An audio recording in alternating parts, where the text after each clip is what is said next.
Do you choose the easy route of a quick email over the more challenging but often more fruitful path of a real conversation? I've been giving this a lot of thought recently, and it's a question that's resonated with me both at home and work.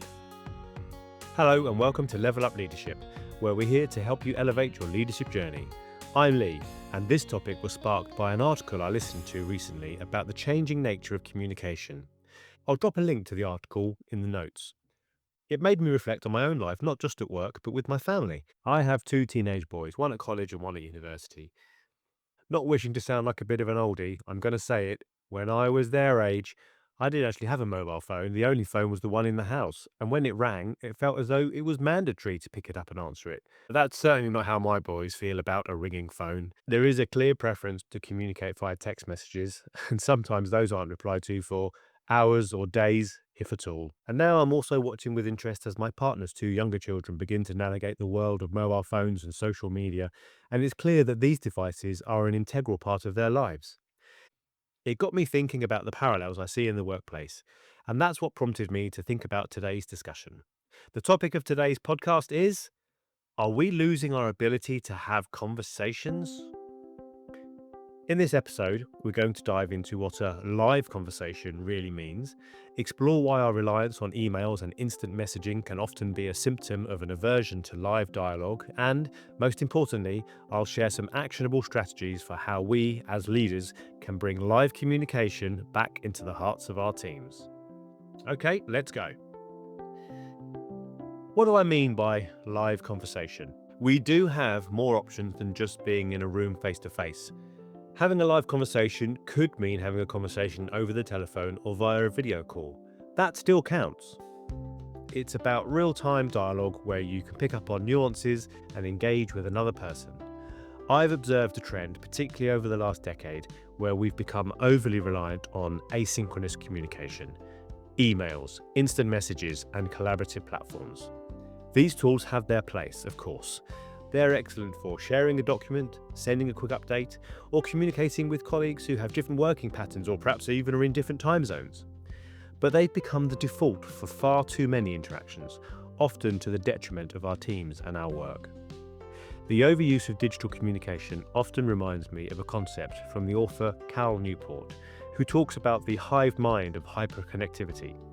He argues that in many modern workplaces, we're all constantly in touch, but no one is truly focused.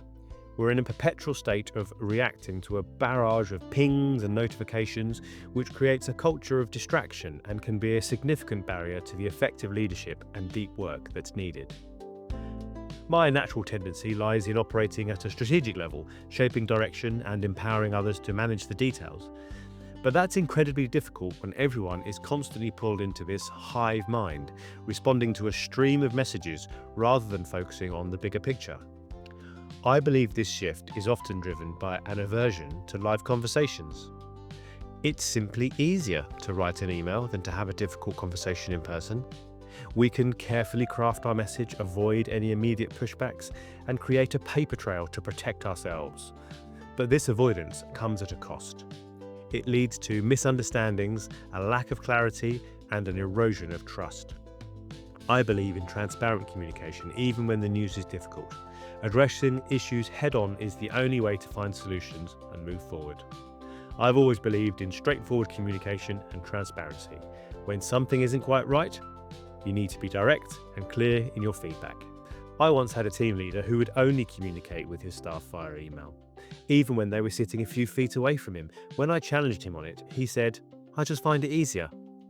But what he was doing was creating a barrier.